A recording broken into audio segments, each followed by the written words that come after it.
UP में Munir gang के काम करने वाले जासूसों पर योगी फोर्स का शिकंजा कसता जा रहा है। शहजाद नाम के जिस जासूस को एटीएस ने मुरादाबाद से पकड़ा है, उसको लेकर कई चौंकाने वाले खुलासे हुए हैं। शहजाद कपड़ों के कारोबार में पाकिस्तान को खुफिया जानकारी भेजने का सौदा करता था। यही नहीं, उस पर इल्जाम है कि वो आईएसआई एजेंट्स को पैसे पहुंचाता था। योगी फोर्स पर मुनीर के इस टेरर खजांची के पूरे गैंग को खोज रहे हैं।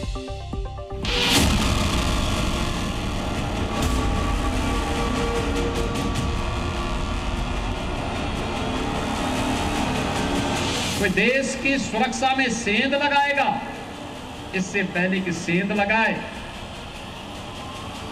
उसी में सेंध लगा देने की आवश्यकता है। यूपी का गद्दार गैंग अब योगी फोर्स के शिकंजे में है।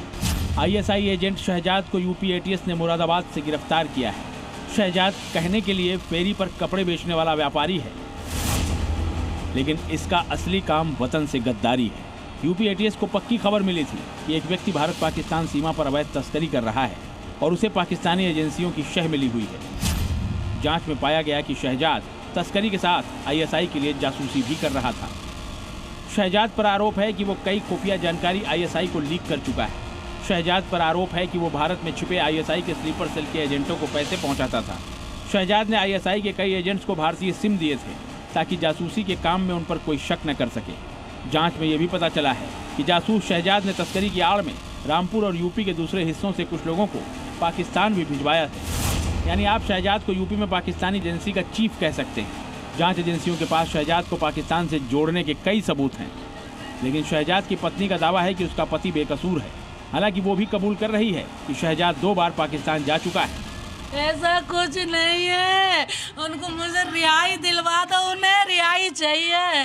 उनको वो बेकसूर है भाई, मेरे वो बेकसूर है। तुम्हारे सीनों में भी दिल है, तुम्हारे सीनों में भी दिल है सबके। अब आप जरा शहजाद के घर को देखिए। 500 वर्ग गज में बने इस घर में कई सीसीटीवी कैमरे लगे हुए हैं। क्या ये घर ऐसे किसी व्यक्ति का हो सकता है जो फेरी पर कपड़े बेचता हो और जिसकी महीने की कमाई सिर्फ 15 से 20 हजार रुपए हो? घर के बाहर ये सीसीटीवी कैमरे देखिए।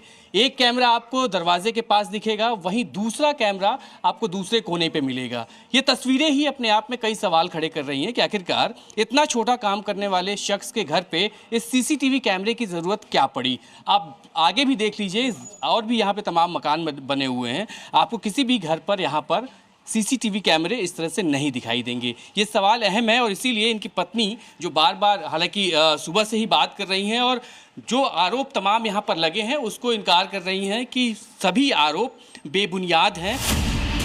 जासूसी के आरोप में गिरफ्तार शहजाद को फिलहाल अदालत ने 14 दिनों के लिए जेल भेज दिया है। एटीएस अब शहजाद के पूरे नेटवर्क और उसके संपर्क में आए लोगों की कुंडली निकाल रही है।